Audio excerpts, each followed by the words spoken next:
Front row seat, right?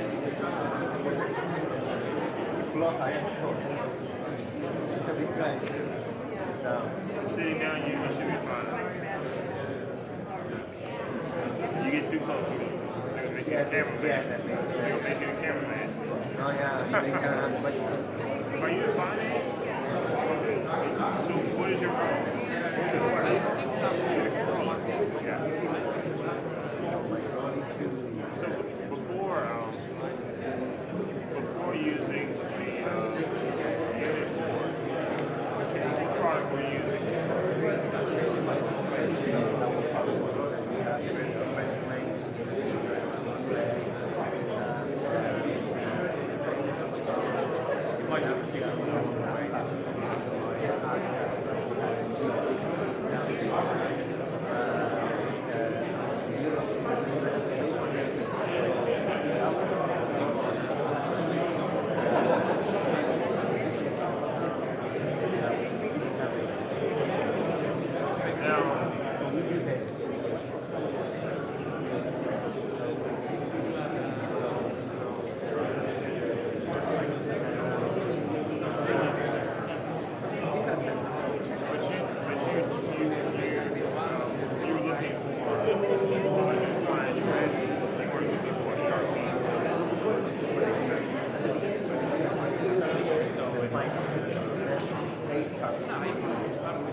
So are they able to look at, their work plans as designed for programs and look at their financials?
Okay, I'll just follow you if you start wanting too much.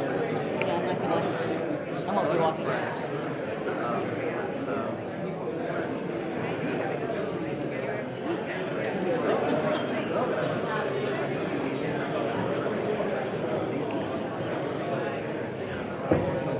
Okay. Thank you, Tim. You're doing great.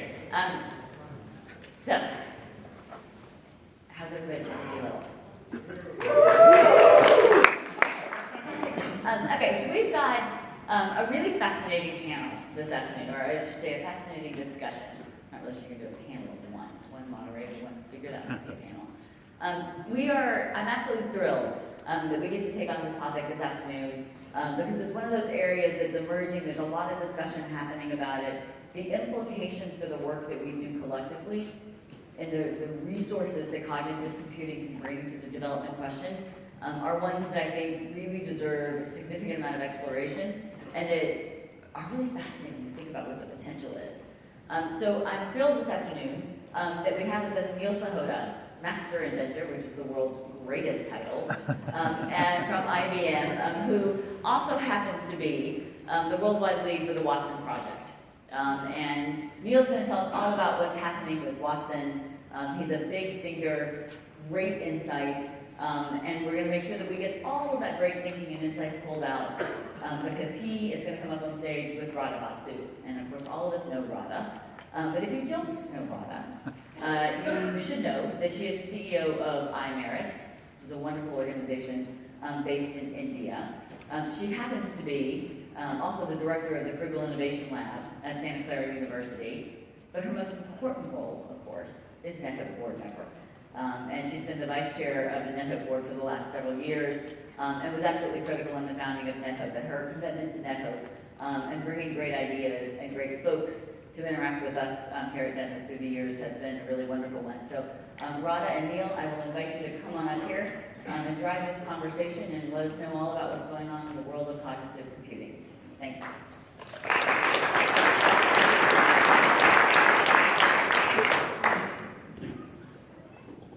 Thank you, Lauren.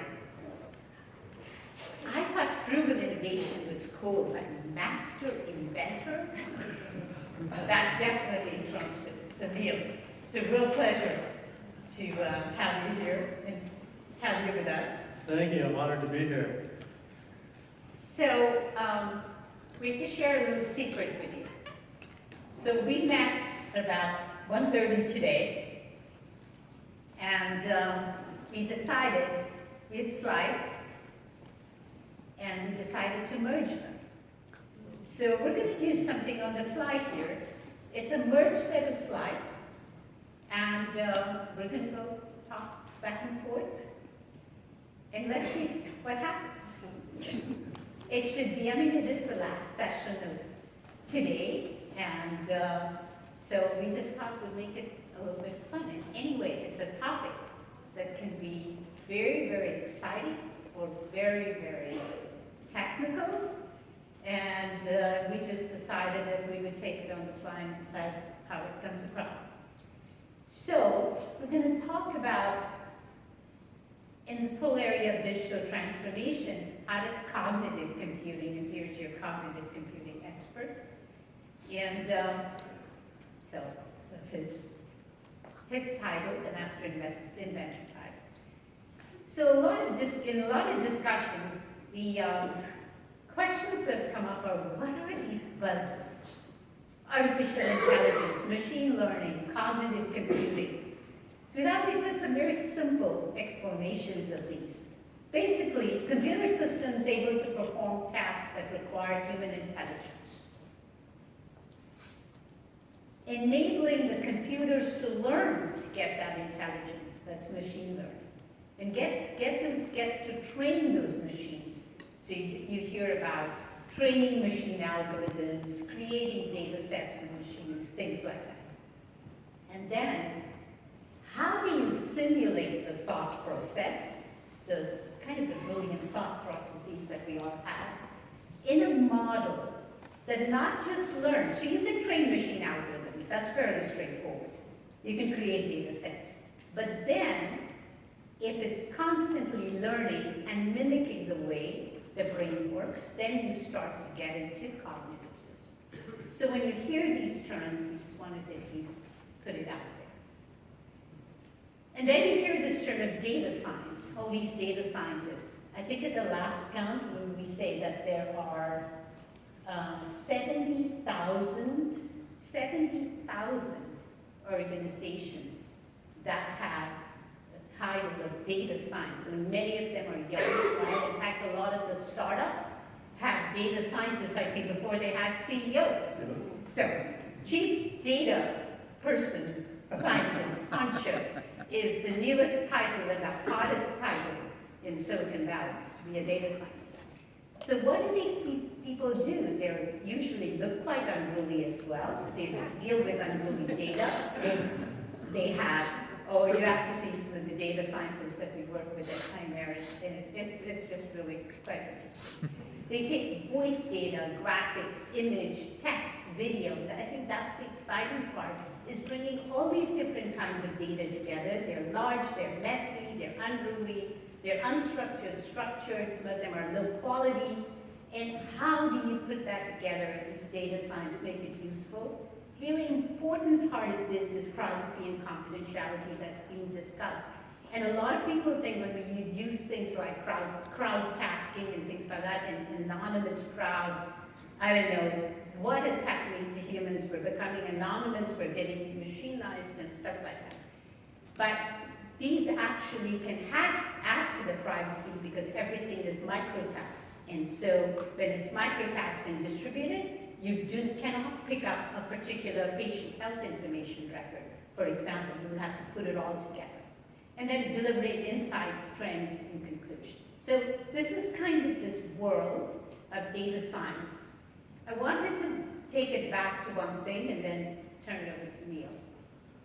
Take it back to Jeannie's very insightful thing about creating her whole talk about digital strategies. And she talked about the capabilities being driven on the marketing sales side, so dealing with funders or clients or beneficiaries. The product side, the platforms, the technologies, we would be a machine learning platform, a cognitive, whatever. The excellence that everybody in this room works on, and then the digital services to make the whole thing agile. And that's one of the really great things about this whole field is that you can take small little pieces and create solutions with the machine learning, and you can then pull it all together. So thought we would go back and put this in context. And so Neil, when you talk about AI, ML, you use these technologies for a large number of things, right? So could you talk a little bit about the different areas in which you would use them? So there's a lot of things you can use it for. I can tell you that today, there's probably not a single industry that's not using this technology. It spans the gambit from healthcare to digital marketing, to education, to sports and media entertainment, to talent management, and so forth. And people look at things like the ability to do sentiment analysis, for example, right? If you at an event right now and you're tweeting the NetHome Global Summit, you can actually run an analysis on the tweets and find out the overall sentiment of it. Are people feeling very positive? They kind of, are they not so happy? And use that type of information. You could do psychographic profiling. So just, again, based on tweets or Facebook posts or whatever, actually generate a personality profile for people to understand what they might be thinking, what they might like. So if I were like a digital marketer, I could actually figure out what could I advertise for you. Or if I'm trying to fundraise for a nonprofit, I can figure out what message is going to resonate best with you, or what nonprofit type will actually you be most interested in donating to. So there's a lot of things that go on in that regard, in natural language processing, in analyzing just the tone of the words we use, the pitch of our voice. So there's a lot. So anything that comes with like a lot of big data, a lot of unstructured data, is a right opportunity for machine learning and potentially AI as well. So you can actually go through, and there are all of these different ways you could do this, right? Like there's sentiment analysis, or annotation, or entity extraction. So these all become little pieces of services that are built around these technologies. So humans have all these tasks to do. And now there's going to be some little robot out there that comes up and says, may I be your digital assistant? Well, you don't need a robot. How many of you guys have used Siri before? And what do you guys think about Siri? All right. We lost Cortana. It was one of the first ones, right? So it was kind of the vanguard and cutting edge here. What it really tried to do was look for keywords that would be told it, and would do a search engine search to provide you with results, right? And over time, it's improved with things like Cortana, with Amazon Echo or Alexa, right? How many people actually have like the Amazon Echo Alexa? What do you guys think of that? Love it. It's apparently better. Is that fair to say than Siri? Is what you guys told me? All right. Right, and one of the things that like Amazon actually uses is they use machine learning, right? So you can actually go to, you know, Alexa and say, hey, what's the news, what's the top news, right? And there's so many different categories of news, which one should feed you? Over time it learns as it interacts with you what you might prefer. So if you're very much a sports nut, like I am, the top story you're probably going to get is on sports, right? It might be like, who won the Giants game last night? But if you're more into, the news over, well, say in Europe these days, you might get a story like that. And what we're finding now is that these are becoming more prevalent. So think about it, we all have something probably on our phone. We might have a device like Amazon Echo. Microsoft has actually weaved Cortana into its operating system, so Cortana actually helps you now if you're on your Surface or on your laptop or even desktop. And just, again, it's this kind of pocket assistant to help make our lives easier. And they're leveraging machine learning to do a lot of this. They're leveraging natural language processing to be able to understand what you're talking about. So your digital assistant knows exactly the kind of pizza you like, right? And where it would offer it. It needs to learn, get a little... So you train the machine, Correct. you train the data set. Still need, you gotta train the data, train the machine. So we've been sort of talking about this more in the world that we're all in, but then to actually look at what are some project impacts in the field, and really what are the kinds of areas in which machine learning can impact. These are actual projects. So predicting conflict zones and the timing in order to direct prevention efforts. So really being able to, and I have a slide later, bring up about actually looking at, and this was a very, very interesting project on gang violence in Chicago, and actually using tweets to predict when the two gangs would actually attack each other. And they got to within 15 minutes of being able to do the prediction based on tweets between gang members.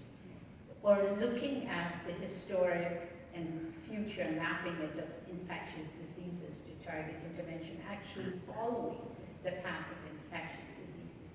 And very importantly, and they're starting to use this on suicide hotlines, and we were talking about this, analyzing the language of people in crisis as people call into the hotlines. And this is particularly being used in domestic abuse situations, whether it's suicide or bullying, and being used for kids in schools, where to maybe even to look at, can we analyze language to predict that a person is in crisis, particularly to do with young people, and to at least be able to address the violence somewhat ahead of time.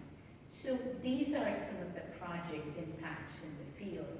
And one that particularly we were talking about this is a Czech organization, and it's actually for nonprofits, and it looks at, it's a system that looking at machine learning algorithms to identify malicious behavior and to be able to look at security and look at malicious attacks, and I'm talking about malicious attacks from an IT point of view.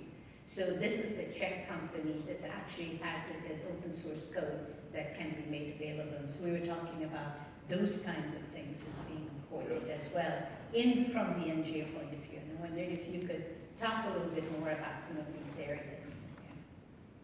Yeah. Go ahead. Sorry. It's quite all right. If you think about it, as things get more complex, there's more opportunity for, we'll call it exposure, right? So there's a lot of power here. You probably heard some things we're thinking of talking about, even like leveraging things like your tweets or your Facebook posts.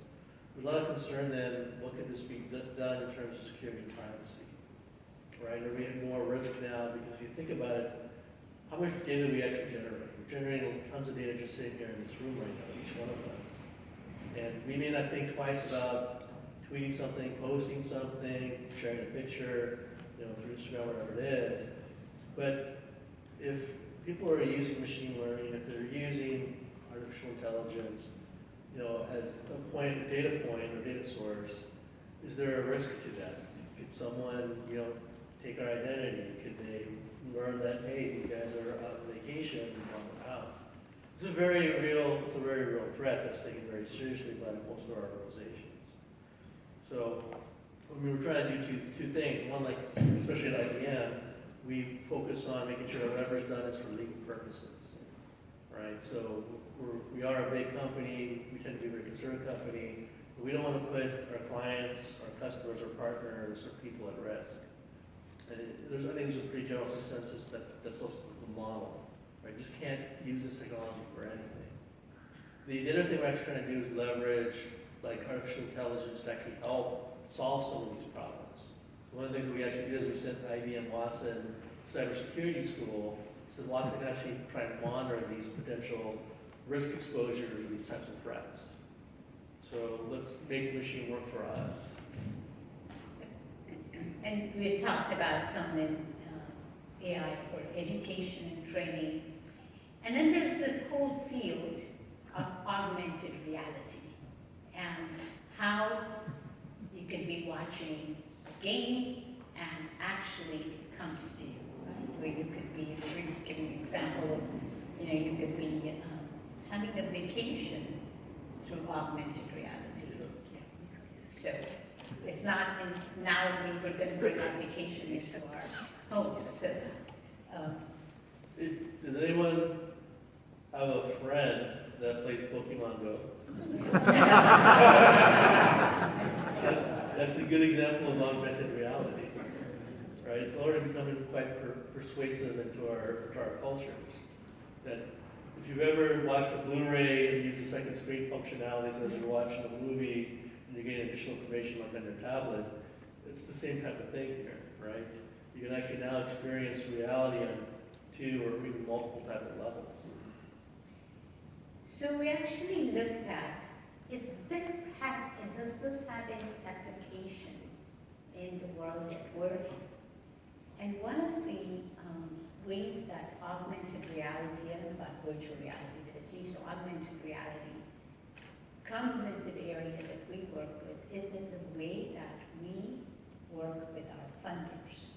So connecting the beneficiaries or the beneficiaries of the funding to the funding in almost in a real-time way of bringing your donors closer to the work that you do. So this actually is created out of an AR platform, and it's children playing in the Jordan refugee camp. And I think Frank, you and Gisli and people can really relate to that, of bringing this into the donors and the funders. And this is becoming a very important part of the way individuals, particularly very millennials kind of individuals are funding, is where they're seeing their work almost in a real-time augmented reality way. And they're using that to, it's basically, there's this organization, I don't know, how many of you have heard of GoFundMe? Yeah. And they're using this for more than, at least I know, 50 different projects in the way they're doing the funding. And they're actually bringing research in as well and using machine learning and augmented reality to be able to do that. So whether it's in disaster relief, training and educating around disaster relief, these are all actual uses of augmented reality. So I wondered if you could, I'm putting the context and you're providing the technology and the products and the applications of what's happening here. So So think for a second that what's the most powerful message you can convey, right? Like if you are trying to use a GoFundMe and crowdsource to raise some money, right? It's the most powerful way, just in general, that you can try and get people to, donate. It's usually by being able to experience it firsthand. Well, you can't really do that through a platform like GoFundMe, right? You can throw some text up, some pictures, make a nice video, but it's not quite the same thing. But with augmented reality, or virtual reality, you're actually putting the potential donor in that exact situation. You can put them in that village with the kids, you can put them in that disaster site, and they can see firsthand what's actually going on, and have kind of just abstract experience. You can actually, for lack of a better word, live in the moment, right? You can even take that a step further, and some of the things we're talking about with machine learning and AI, and then give them a chance to actually interact with this augmented reality.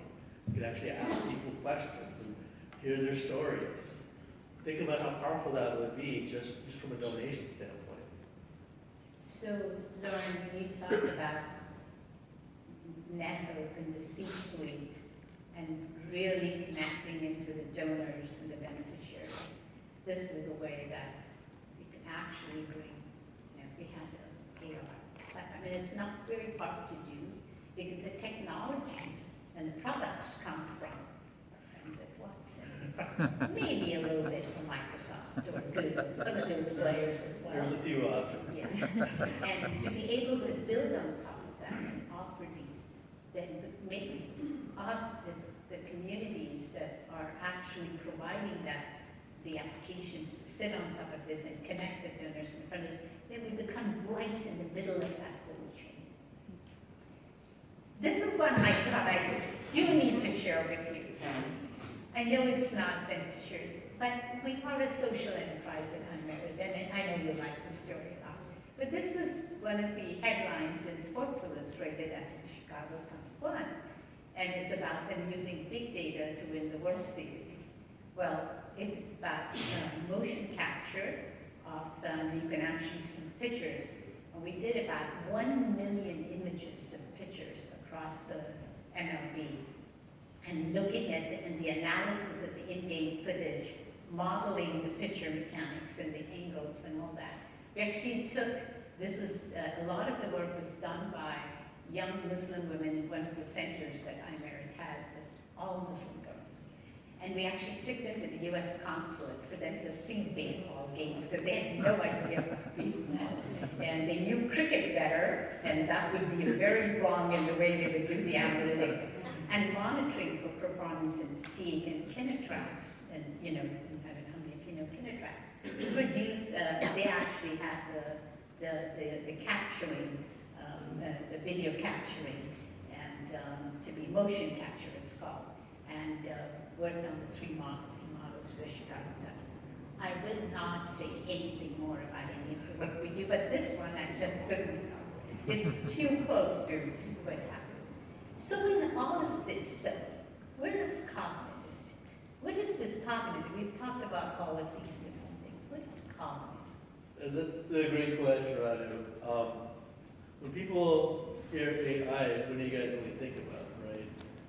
People think that there's a machine that's able to think for itself and self-aware. And as human beings, to be honest, we can't fully understand what self-awareness means. Now, what we built with Watson is not, we consider artificial intelligence. We actually call it cognitive computing. Watson doesn't think for itself, and it's not self-aware. It only responds to queries. But it does mimic human thinking. So we call this new type of computing capability cognitive computing. And there's really three things to it. This first is this, we've been talking about this ability for machine learning. It can actually learn as it does things. But it actually builds knowledge, right? It's not just taking in new inputs from new data sources. It actually learns from its experiences. So much like we learn as human beings, you've heard about the 10,000-hour rule to become an expert. It's the same type of thing with a cognitive computing system, except that they get to 10,000 hours much faster than we do. Second is the ability to actually understand natural language. And this is something that we really take for granted as human beings, right? We don't understand how difficult it is. Think about how you talk, right? How often do you use slang or idiom or jargon, right? If I were to say something like, hey, I'm feeling blue because it's raining cats and dogs, most people will understand what I'm saying. But a machine would be like, wait, so Neil has turned the color blue because dogs and cats are falling from the sky? That doesn't make any sense, right? How does a machine reconcile that? And what we did with Watson is it doesn't look for the keywords and what you're saying. It actually breaks down what you say grammatically. So much like we do as human beings, it thinks in terms of context. What's the context of what Neil's really trying to tell me? Moreover, it factors in tone, right? So it can detect sarcasm or anger based on the pitch of your voice, the choice of words. So if I'm like, that's cool, Watson knows, okay, he's not really cool with that. And the last piece is this notion of interacting, right? If you think about how you use machines today, you're putting some sort of input, you're giving some sort of direction or commands, and it executes a program to fulfill whatever that request is. All that stuff is going to go out the window, because with cognitive computing, it's based on interaction, right? It's now you can have a conversation with a human being, or have a conversation with a machine like it's a human being. So if I wanted to buy a mountain bike, right, today I go to Google, I type it in, mountain bikes, I get 60 billion web pages, so I can search through them, get some information, read reviews, maybe look at Amazon, what they've got, I might visit a store, I might go to a Facebook page and see, try to meet people and talk, make a decision. Or I can go to a cognitive computing system and say, hey, I want to buy a mountain bike. And it would come back and say, well, Neil, why do you want to buy a mountain bike? Well, I want to get back in shape. Well, okay, how often do you think you're going to ride it? 3 times a week. Where do you think you ride it? Probably around my house. Okay, here's the right mountain bike for you. Very different, huh? How do you model something like that? We're so used to building solutions based on requirements and very set, defined criteria, scenarios. Think about how many ways you have the same conversation. That's what cognitive computing is, that ability to interact. It's going to change just the way we design our products, our solutions, the way we engage our customers, our donors, our beneficiaries. These are the 3 things that make it cognitive computing. So how does this machine how does it reason like a human? I'd say it's magic, but that's not really the answer. So first it's got to build up a body of knowledge. IBM would call it a corpus, right? So you have to feed it some base knowledge. So you need humans. Still need humans. Okay, that's good. We're not One of my obsolete. questions for you is going to be, are you going to have humans around at all? Okay, there are the humans. There are the curated corpus of knowledge. It has to be curated. Yeah. Right? Okay. Thank goodness. We're not going away. We're still going to have jobs. Plenty of work. Keep telling yourself that. We go to the next, right? The machine will then ingest that information, right?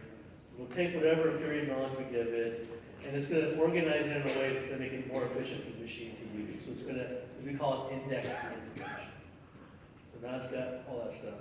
And then it's going to interpret the information. And you need training sets to teach the machine what these things mean. What's the right way to interpret the information? Right? If I say France, right, you all might think, hey, it's a country. We associate a lot of things with France. You might associate pastries, wine, baguettes, the Mona Lisa, Arc de Triomphe. You have to teach the machine about the, we call it concept expansion. What all these things, what France means, could mean all these different things, right? And once the machine is trained up, we can then ask it questions, ask it for recommendations, and actually leverage all its information. And remember, it's got an eidetic memory, so it remembers everything it's ever seen, and actually come up with new insights. So there's some really real everyday examples of these, right? So how many of you have taken an Uber? And so you fill out, oftentimes you just put the star and Depends on how the driver rates you, so that's important as well. So you put the star and go.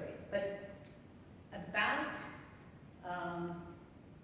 maybe 500,000-600,000 times a day, people write comments, and the comments could be, I had a lousy driver, or the driver was asleep, which would be very serious, or I fell asleep, it was such a great ride. And you have to know the differences between these. And so there are, of course, humans can look at these, but the amount of data there is, so the humans create the corpus of knowledge, it comes in, you kind of train the machine, but you have to train the machine by doing the sentiment analysis yourself. And then the machine starts to look at it, then it starts to interpret it. So maybe with 500,000 of these that come in every day, you might actually do the cognitive stuff for maybe 60% of them, but there will still be 40%. And there are very important things associated with this, because this is what causes the alert. So the US would remember there was a shooter in Kalamazoo, Michigan, right, who claimed or proclaimed himself as an Uber driver. And over a 3-day weekend, there were more than 80,000 tweets associated with this driver, people who had had the driver, etc. And all of this needs to be analyzed to figure out whether actually this guy was actually the right Uber driver with that name, and there was a lot of stuff associated with it. So then you train the machines for some aspects of it, especially if you have large volumes of data, and in other cases, humans are still involved. So this kind of brings in the cognitive, it sort of shows how cognitive really develops as it goes on. It does, but I think there's also one key distinction we should emphasize here, right? So unlike the visual assistants, which are really providing information that nobody know, or information that the society know, cognitive computing can actually come up with insights or answers to questions, recommendations, things we don't actually know, right? This is why people can use things like Watson to develop new target proteins in the fight against cancer. This is why Watson can develop brand new visual recipes with ingredients we normally would mix together and actually unleash whole new flavor combinations. This is the real power of cognitive computing, is that you can now ask questions to things we don't know and actually get an answer.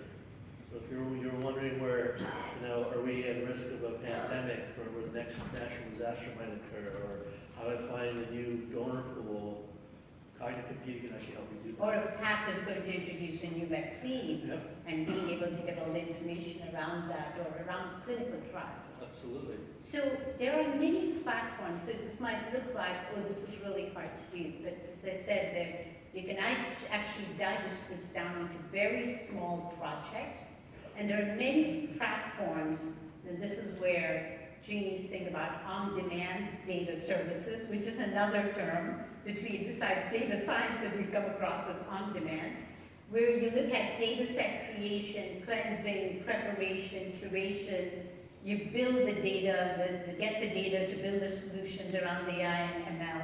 And there are all these platforms. Some of them are crowd platforms where you can actually go out to a general crowd, and some of them are curated crowds. Curated crowds, by the way, are human beings. They are not, the human being is curated, but yeah, the human being is kind of trained to work on this machine learning platform. So the ability, the human being is honed to do the best on the machine learning platform. So then there are these NDA crowds which are used for like HIPAA information, and what happens in these crowds, and I think that's what's really interesting is, you have all the HIPAA certification, but in this case, one human being does not see all the data about a particular patient because it's all micro tasked, right? And that's done by the machine. And so there's all this discussion now about, do you really need a human being to be HIPAA certified if they're working this microtask mode, because they do not see, and maybe it's even more safe to have it this way, rather than having a record go to a human being. Would do you say that? It's a difficult question to answer. You can say that machines are less likely to make mistakes. That's assuming that they've been trained correctly in the first place. So, in theory, yes, you can actually make fewer mistakes. They can be more compliant. You might put it at less risk. But HIPAA is also constantly changing, right? Yep. And there's different flavors of HIPAA, federal and state level. So at the end of the day, you still need that human presence to make sure that, if nothing else, from an audit perspective, the machine is doing things correctly.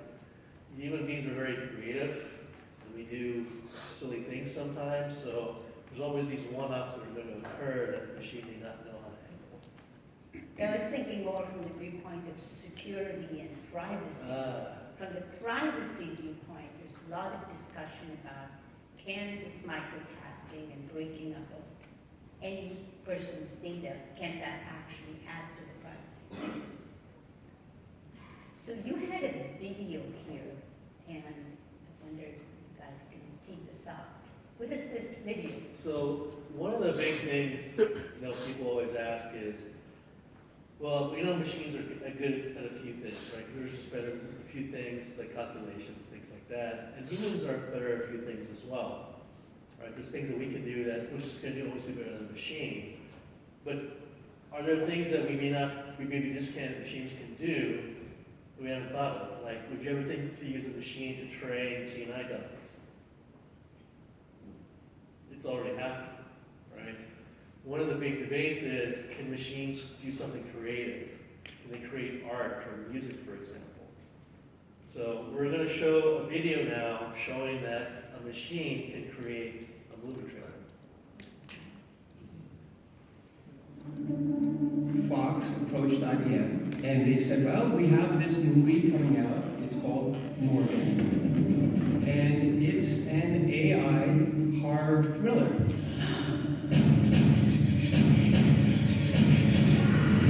And then what Fox asked was, could Watson analyze the movie and generate a trailer automatically? As human beings, they're very quick to judge the mood of an individual. Possibly an AI over time might be able to develop those same instincts. So we thought, let's send Watson to film school. Morgan was our little breakthrough. It exceeded our wildest expectations. You can have the whole of the Morgan movie, and you can see where action is taking place at the different moments of the movie. And this is how Watson actually extracted salient moments from Morgan, which we then proposed for making the trailer. Watson was able to model the scenes visually to determine, was the scene scary?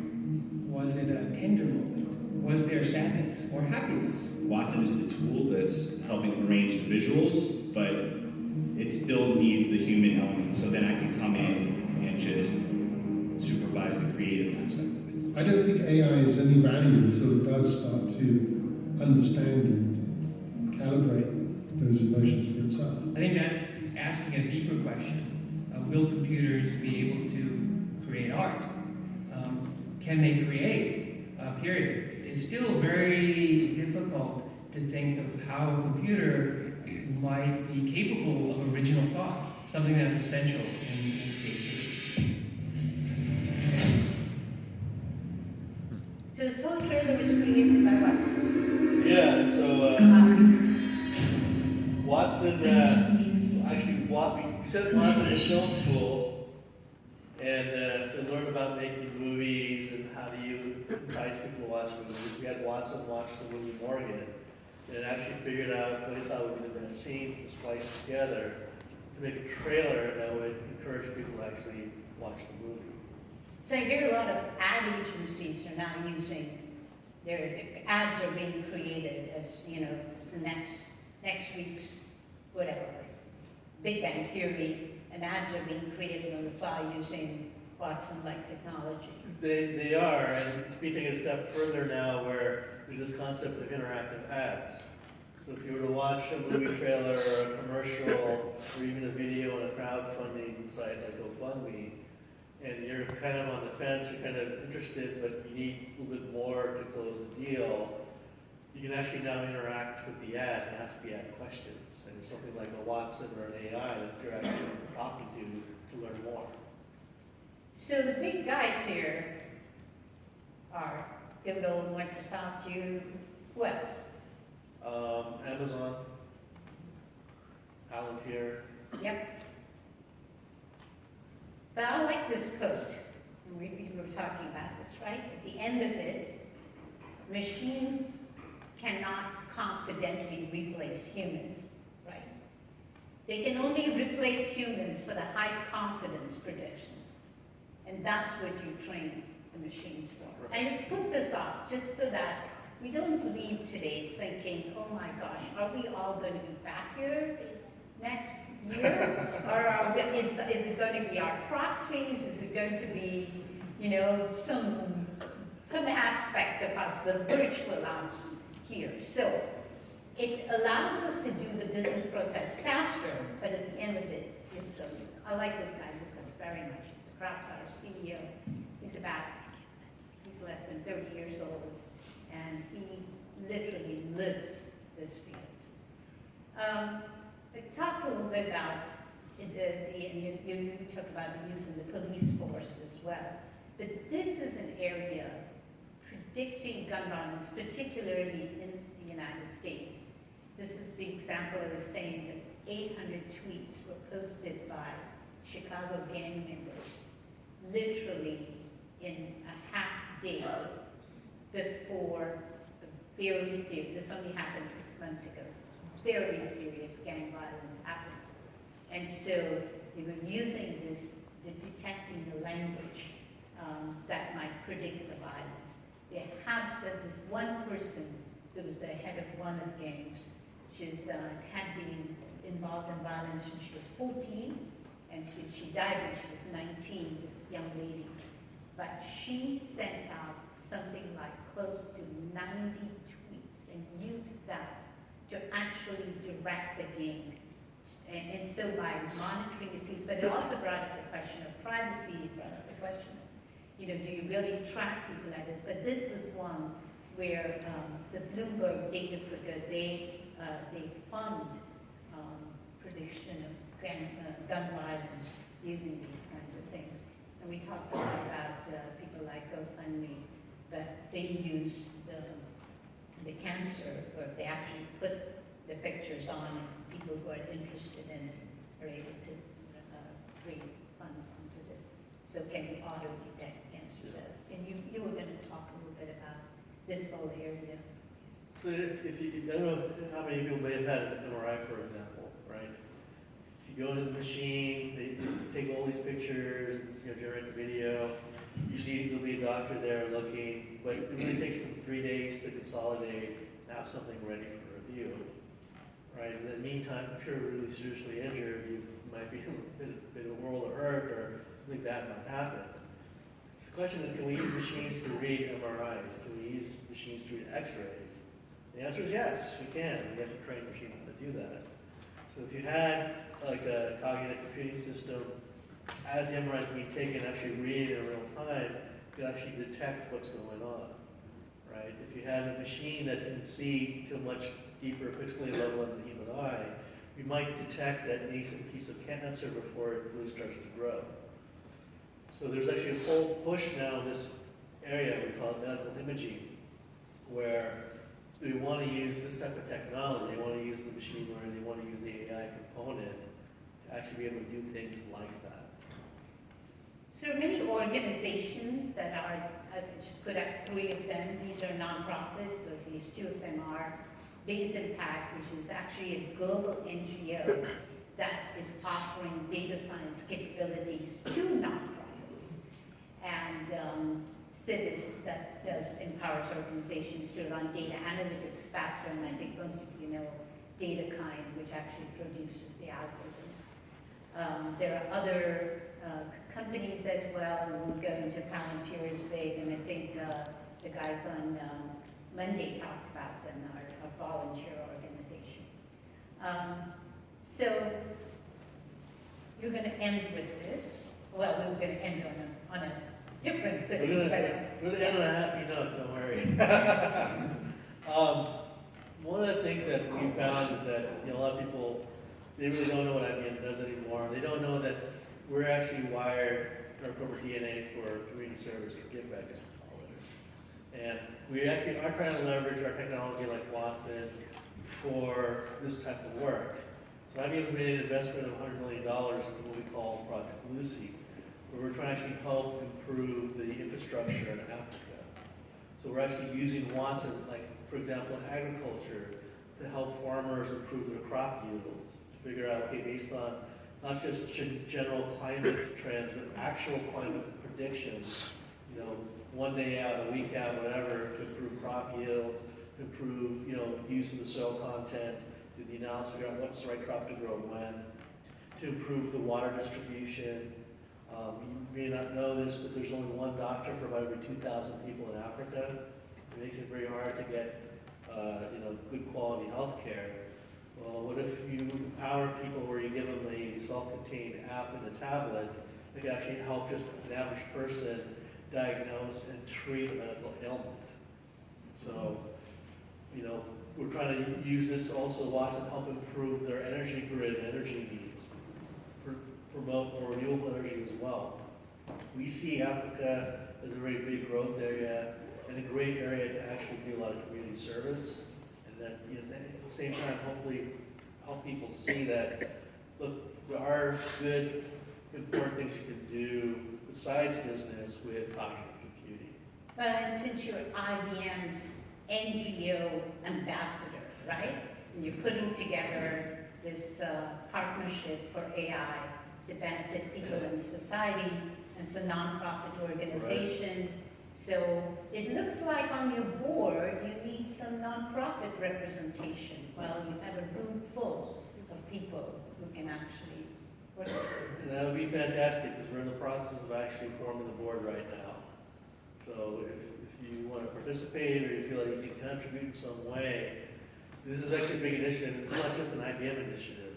This is actually being formed in partnership with Google, with Amazon, with Facebook, with Microsoft. Because we know this is not just some new technology, it's not just cutting edge technology, this is something that's going to change all our lives, right? You think about like smartphones, the iPhone is not even 10 years old. Think about how much that's changed your life, right? Most of us didn't know what an app was 10 years ago. Now we have a whole ecosystem of apps. Same thing's going to happen with artificial intelligence, with cognitive computing. I can't predict what's going to happen in 10 years. I think there's we're seeing a lot of great ideas, a lot of great products come out. I will guarantee you this, 10 years from today, almost every product or service you try to do for profit or for profit is going to have some element of AI to it. We recognize that. We recognize that people are concerned about security and privacy. They're concerned about, potentially our machines going to take over. We want to jump ahead of all this, which is why we formed this group. So, we have a few minutes and put up some of these questions for you to ask questions. What's a major pain point? What have you wished you could always do and can cognitive computing that? So, opening it up to questions. Hi, so can you use this type of technology to actually identify things like disaster or crisis risk before something actually happens, and be able to apply that directly to programmatic offerings that might help prepare that community? There's other modeling that's happening in this area. What would be the difference between that kind of modeling that exists and what you might be able to do with cognitive computing? That's a great question.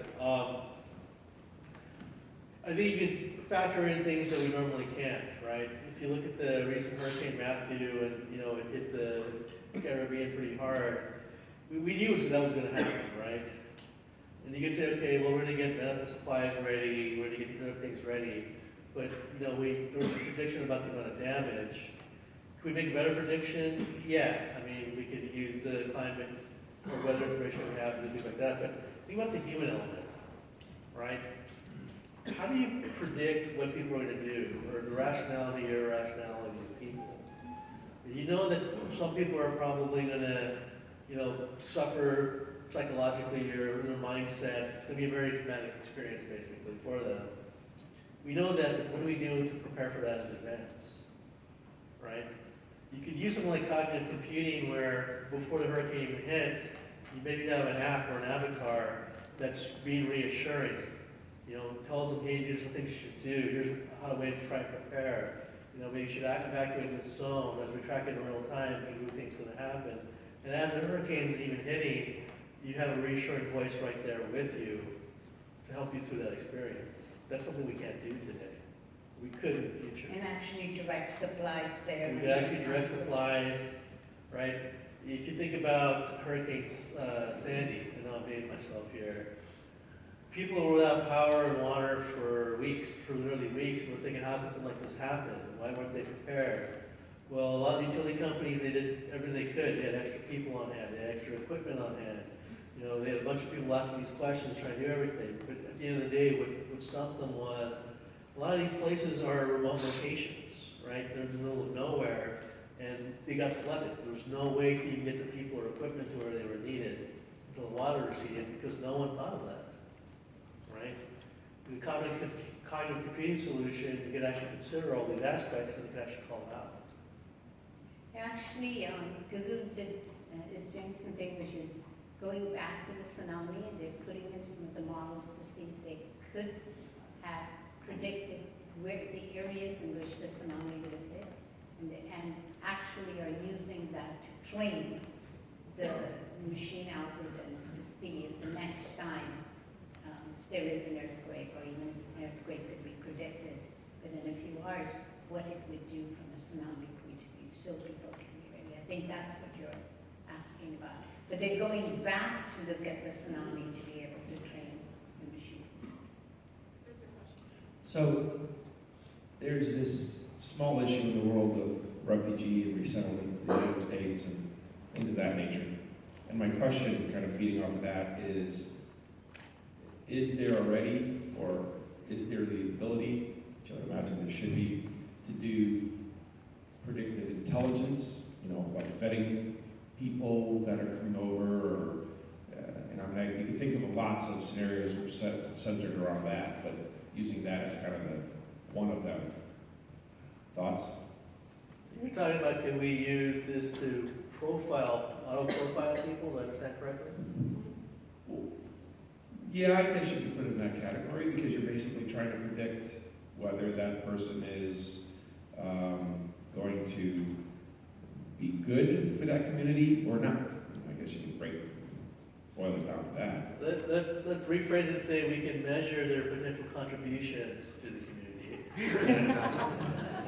That's the politically correct. I like to believe people are good until they show me otherwise. You could absolutely do that. A good example is in Watson, we actually have a service called Personality Insights, where it actually does psychographic profiling. So you could actually generate a psychographic profile of a person and compare that to whatever group of people or even a whole community and say, okay, how is that going to mesh together? And from that, we can actually extrapolate and figure out what the measure of contribution to that community would actually be. So can you do it? Yes. So I'm still that, like Match.com. Don't worry, I'm not doing anything with Match.com. It's okay, I know too many of you know me back, so. But I still get a lot of the information being fed into Match.com, and they ask you all the questions, and they do the matching, uses a lot of machine learning and AI. But there isn't some clever person sitting back there matching everything. Yeah, they do, and I think the power of Match.com, and I'll be honest, I don't know that much about it. I think they have this questionnaire, is that right? You have a friend that's used it, that's what you And I think they try and this is common with some of these like personality tests. They try and formulate the question, they try and ask the same question some different ways, so it's tough to game the system, right? But if you want to talk about online dating, it's much like trying to hire somebody. People aren't themselves, right? The pictures of them probably with the tiger or dune bunny or whatever it is, it's probably not a real representation of who they are. how do you figure out what the real person is? You can actually use things like this, like the personal insights, to do that. And you don't need them to fill out a profile or a questionnaire. You can actually take it from publicly available information about that person. Said publicly. Ronnie, you have one more question? Yeah. Okay, so every year NGOs spend tens of thousands of dollars to run evaluations, to run sort of after project reviews and so on. And then every other year we can commit the same mistakes over and over again. I guess it's spread all over. How could this help us basically learn from those, but have a body of knowledge that is actually used to evaluate problem and improve problem design to improve impact? That's a great question. I tell people to think about these things as having your own ultimate subject matter expert, right? So that if you train a machine on some of these basic things, as you gather the lessons learned, in theory, the machine could be in the room with you on a phone call, listening or watching, whatever it might be, and recording. So as you record your things, it's also making observations, synthesizing that and distilling. So next time you were to do a project, you'd want the machine there and say, hey, the machine might go like, hey, this project sounds very similar to this one in the past. You know, these are the key lessons learned that we need to apply in this project. Right? That's a very simple example, but also I think it illustrates an important point here, is that machines aren't actually making decisions, right? It's still human beings. The machines are just providing information and input. Then it's up to us to do what we think is best with it. I think when we looked at it, it's monitoring and evaluation metrics is one of the key areas for social enterprises, nonprofits, where this can be really applicable. And it's even now it's getting to the point where the technologies can even be available, made available through mobile access to field workers as well, so they can even understand which sets of tests you run in the field are really in the monitoring and evaluation associated with it. So that is definitely an area that could be very applicable. Absolutely. In the nonprofit. So, anything else? So we thought that we'd put a little bit of, end with a little bit of pizzazz. I'm going to invite Lauren up here. And so we want to make sure the human's still there. This is actually created by ML, machine learning, this human-empowered computing. And so, can we play the video? Well, before we do that, we just tee it up a little bit here. If you go back in time 60 years, we used to imagine a world where we could talk to robots, interact with machines, right? You saw it in TVs, movies, books, Star Wars, Star Trek, all that stuff. Today, that's the reality. This is not the future anymore, it's already here. So if you're not taking advantage of some of these things, you're actually already behind. But to see a simple example of this, we got this video. So we want everybody to get up. It's a little dance party. So, okay, stretch. All the technology stuff is kind of reversed.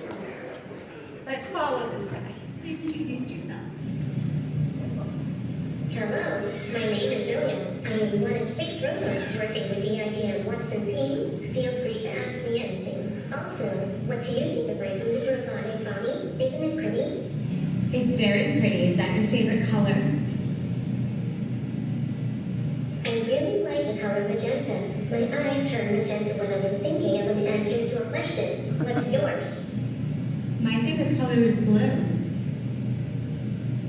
That's a nice color, but magenta is better. Would you like to ask anything else? Do you have any talents? I consider myself to be quite musically talented. Can you sing us a song? Have you heard the new one by Taylor Swift?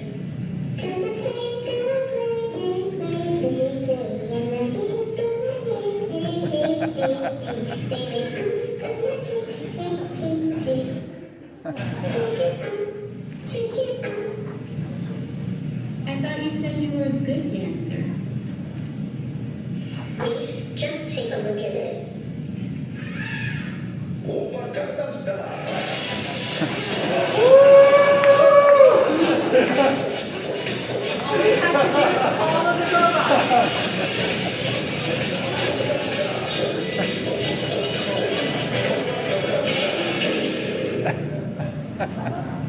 thought a robot could sing and dance?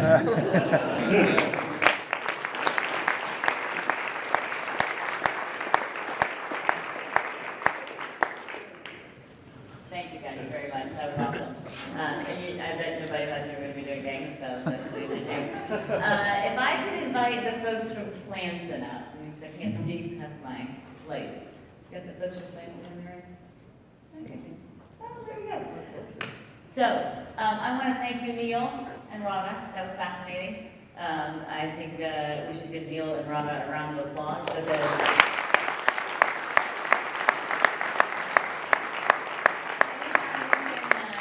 you guys can make this group dance, I feel like that's a step in the right direction.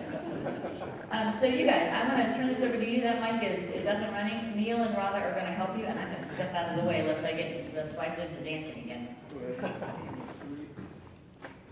Well, thank you very much. Thanks to everybody for Net Hope. It's been a great couple of days. Mike. Can you hear me okay? Yeah. Great. Thanks for having us up here. Thanks for everything the last couple of days. Net Hope. It's been fantastic. More is yet to come. My name's Orion. This is Stephen Fazio. We're at Plants International. We've been showcasing or sharing our new emergency kits outside. And everyone that stopped by, we're going to be doing a quick giveaway. Is there anybody that hasn't dropped their card into this bin yet that wants to do last minute? This is a good one. If your card's not in the bucket, now's the time to stick your card in the bucket. No, Lizzie's card's not in the bucket. Drop the whole stack in. Right, you can't put 2 or 3 in. It's 1 per customer. Go. That's 10. We're working on the honor system, you know. Thank you. Thank you, Alex.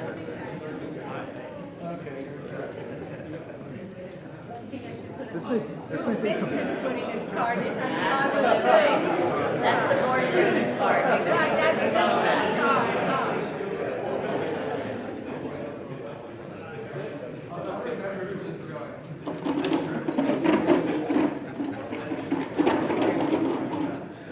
Anybody who didn't have a card, I'm sure to stop by. Feel free to grab myself or Stephen after this, or the reception for any questions you might have about the new emergency kits we do have. And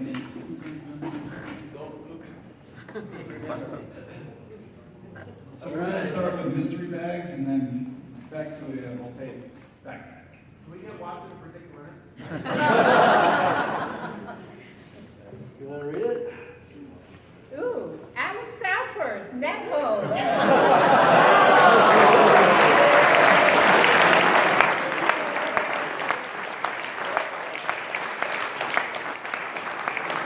Well done, Watson. It is all blind, guys.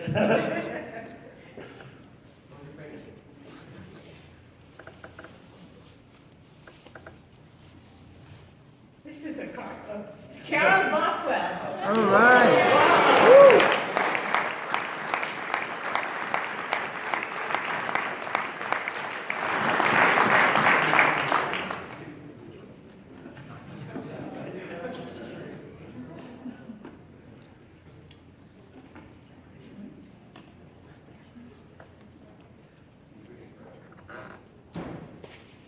Oh, I don't think he's here. Core Extra, Amicus. I know he's not here. He's back in North Carolina. So. Oh, you gotta be here to win, huh? Let's be friends to win. Yeah. Let's help her out.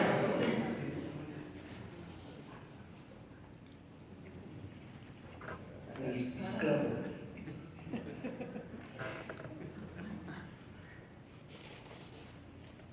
So you need glasses for Watson to help you. Michael. Michael Matza. FHI.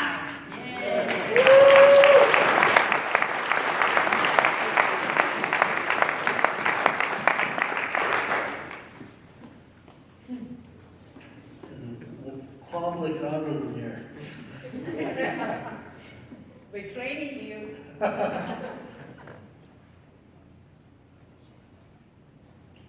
Aster from CARE.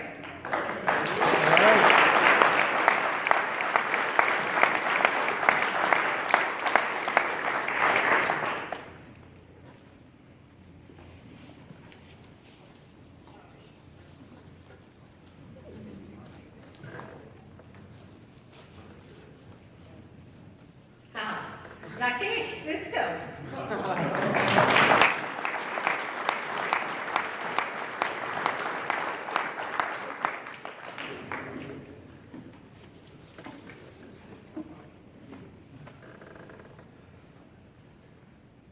Ooh, CARE is doing well today.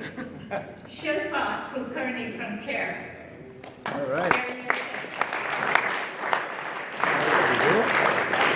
Not here? Not here.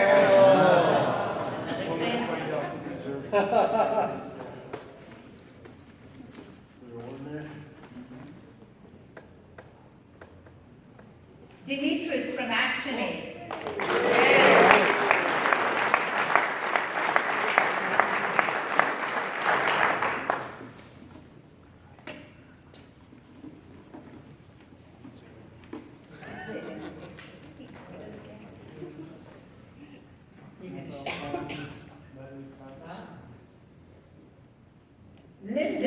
Linda from Welt Hunger.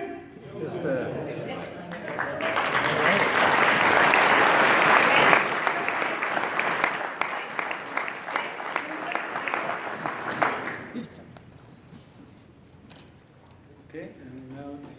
The benefits of being an independent member. Yes. Nice shoulder backpack, just what you need for the field. Is this the grand prize?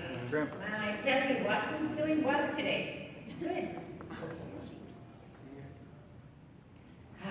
I knew this would happen. Vincent.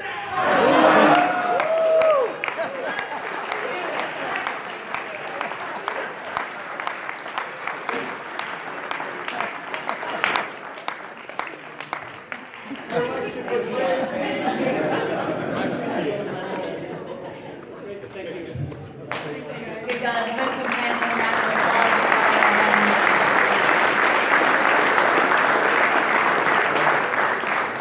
That was not planned. Vincent just got totally lucky. But well deserved. Really, Vincent, that's really on behalf of all of us for being a fabulous board chairman. So we have come to the last few moments of the last time that we will all be together for the summit. I suspect that there are some sore feet and some aching backs and some folks that are a little tired. There are, let me just remind everybody, there is a wonderful set of sessions tomorrow. So if you're staying through tomorrow, make sure that you've checked the schedule, you've registered for the various different sessions. I'll make the pitch, make sure that you've done your session evaluations. I can tell you that from a staff and an agenda planning committee, we really do look at the session evaluations, especially as we anticipate planning for next year. So please take a few moments and make sure that you give us the feedback. And of course, we'll take any other feedback that you have about what worked and what didn't. Each year we want to make sure the summit better and better, and that's really based on your feedback. So first, let me start by saying thank you. First of all, thank you to all of you who are here with us today. I hope you are leaving with the notion that the summit is really the sum of all of its parts, and that the interactions that you've had in the hallways and at the receptions and in the working groups and the opportunity to chat with your peers has been a valuable one. So thank you all for taking the time out of your busy schedules to be here. I also want to thank Georgia Tech. Georgia Tech was great in welcoming us onto their campus, and they've got a fabulous facility here. And certainly for those of you that were able to go on the Georgia Tech field trip the other day, I heard great things about it. I'm sorry I missed the flying drones, but I heard it was quite good, and I really want to thank you to Georgia Tech for all the support that they gave us. I also want to say a huge thank you to CARE and Habitat for Humanity. They are both based here in Atlanta. They get to call this wonderful place home. And both of their organizations were fantastic in making sure that as we came to Atlanta, we could find the right folks to make sure that we got what we needed in order to make the summit successful. I especially want to thank the Agenda Planning Committee. And that's all you guys that were on the Agenda Planning Committee to stand up so we can give you a round of applause for putting all of this together.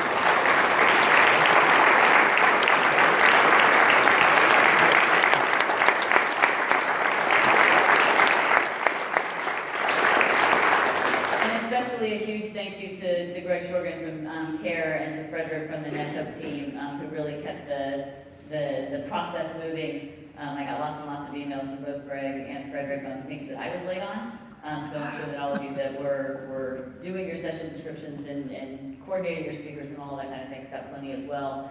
But the two of them really set the pace and were supported by that tremendous group of folks that you just saw stand up and really thinking about how to put together a phenomenal agenda for the week. I also want to give a huge shout out to the NetHub staff, and especially to Laura and to Elizabeth and to Nan and Alex and Tina.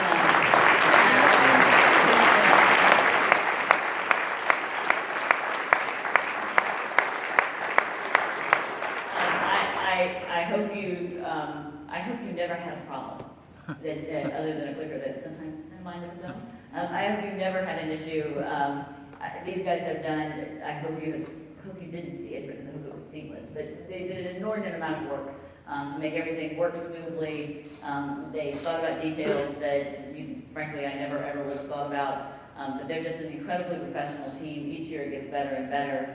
Each year we add more and more things to the summit. The tag board this year was a great way to track what was going on. And Laura and her whole team have just done a fantastic job. I also want to give a huge shout out to the rest of the NetHub staff that was here supporting and making sure that the sessions worked and listening to members and spending their time. It's an incredibly valuable way for David and Frank and Peter and Forrest and Reddy and Jonathan Metzger, and I'm sure I've missed somebody, Lisa, that whole team for us to spend some time with our members. It's a really valuable time for us as well, to hear what's on your mind, to hear what you're thinking, so that as we think about the next year, we also have the benefits of your insight. Last but not least, I want to thank all of our sponsors. Without our sponsors, this summit doesn't happen. They are incredibly generous. They are incredibly patient. They come and they work long hours so that they can talk to all of us, that they can listen to all of us. And not only do they help us with the summit, but especially our strategic partners like Microsoft and Cisco and CDW and all of our communications providers and the folks that you see show up here each year share their expertise, their knowledge, and their insights about what's happening so that we can all do our jobs better and that we can help our organizations achieve their mission. So can we give a round of applause to all of our sponsors?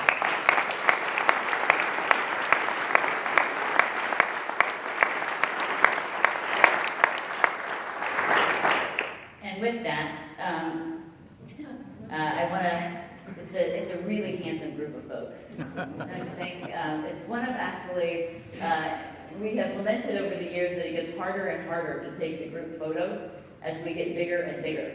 And making sure that we can see everybody's face. Ed, you're cheering, you're waving happily, and that makes me happy. That means everybody was in a good mood last night, although you might have been the only one last night that was in a good mood after the day that you were able to overcome some of the shock of yesterday. But this is great. I love to see all those smiling faces. I love to see all of the pieces that we have.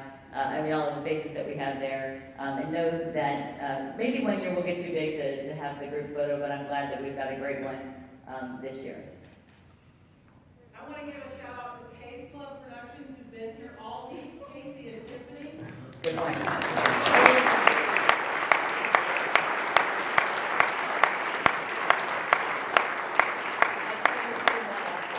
It is great to have great photos from the event. And if you haven't been watching the Twitter feed, if you haven't figured out what Twitter is yet, it's a great little tool that you should check out. It's nice to see some of the photos as we go along up on the Facebook page, and we'll certainly be continuing to share those out over the course of the week. So great job, guys, and thank you very much. Lastly, I'd like to invite the folks from Arlington, Matsus Pizza, where is he? To say a few words. Marlene will be our sponsor tonight for our closing reception, our last chance to all have a drink together. Give you the opportunity to say a few words. Hello everybody, good afternoon. We are soon reaching to grand finale, so I think it's great to be here. For me it's amazing, I have joined this community, or I would call it a family. So I joined this family back in 2009 in Nairobi, and I've been visiting since then. I'm so happy to see familiar faces, new faces. I just see the show growing and it's just getting better and better every year. For those who don't know Marlink, it's a $500 million company company. We are dealing with mission critical communication, both on land and at the sea. And we provide anything from day-to-day comms also to emergencies, so cell phones, visas, tracking, whatever you can imagine. Despite the fact that Marlink may be unknown to you and maybe seems like a newcomer to NetHope, we have been on board before. We actually will be celebrating 10 years with NetHope next year. But you probably have seen me with the different hats.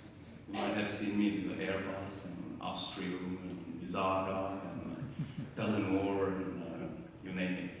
But it's still the same company, right? It's just the outside shell that is changing colors. We like that. But the content and the good stuff inside, it's the same stuff. We are expanding and we believe in close proximity, so we also have some new additions on board. Steve, our new colleague that is present in the US, so he will be a little bit closer to us as well.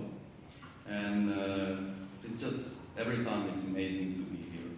And we enjoy it, we meet a lot of new people, we can share experience, we can learn a lot from you. I can always say that we can only get as good as you want us to be. So we need to pick up a lot of knowledge and experience from you as well. And we also don't like to leave empty-handed, so I'm also happy to announce that some of you have seen our emergency visa kit office in a box. So one of the members has decided to join that part of the portfolio, so we hope there will be more, and I hope that you can experience and enjoy the quality that we can provide. So before I'll go to the last part of it, I would like to a little bit say some quote from Mr. Mandela. And what he once said is, if you talk to a man in a language he understands, it goes into his head, it goes into his brain. But if you talk to his own language, it goes down into his heart. And I think that all of us, despite of different cultures and backgrounds and different languages, we all speak one language, and that's the NetHope language. So that is all, and I hope you will all join us at the reception out there and enjoy the rest of the evening and rest of the summit, and hope to see you next year.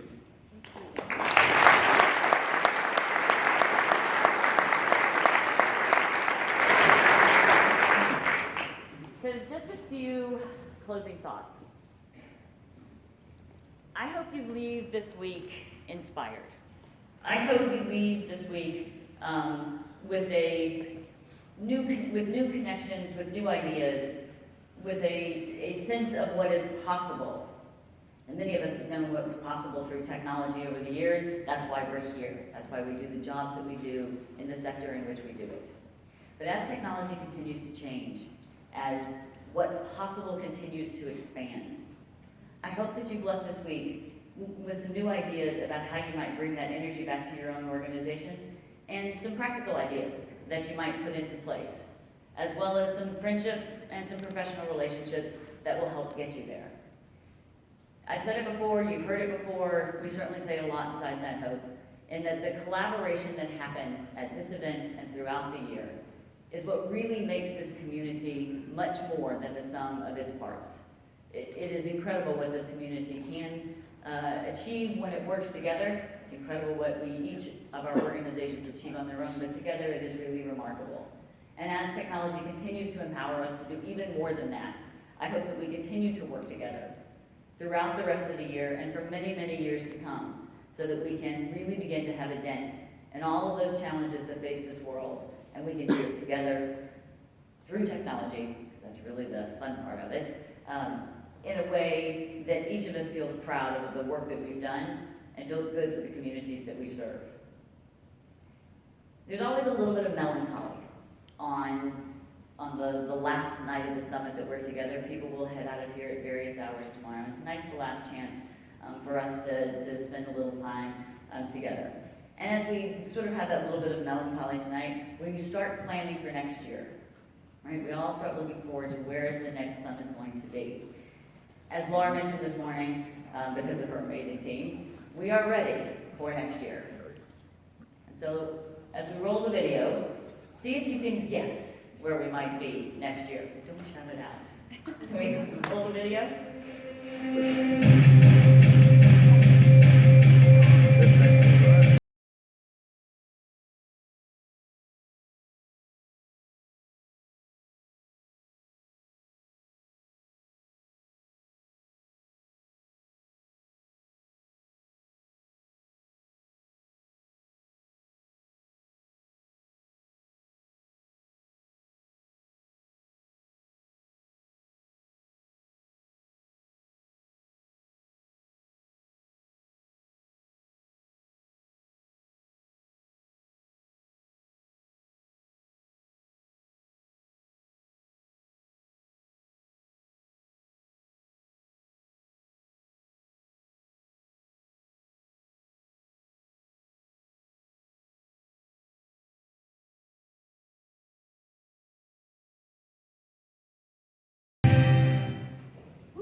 Vancouver, Canada.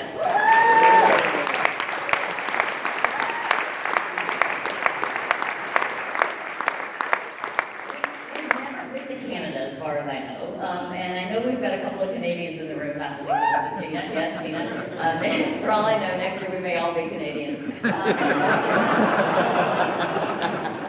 They've got an immigration office in Vancouver. The save the date will be coming out in the next couple of weeks. We've almost got it completely nailed down. It's generally the same time frame every year. I'm thrilled we're going to Vancouver. If you've never been to Vancouver, it is a phenomenal city. It is absolutely gorgeous. And somehow or another, we're going to figure out a way that we can take a side trip up and everybody can go ride the luge from the Vancouver Olympics. It's absolutely terrifying, but it's a ton of fun. And if we can't scare the heck out of everybody, put everybody in physical danger, what fun would a summer be? Vancouver, Canada. Again, thanks everybody for being here this week. Enjoy the reception, and we will see you next year in British Columbia. Thank you.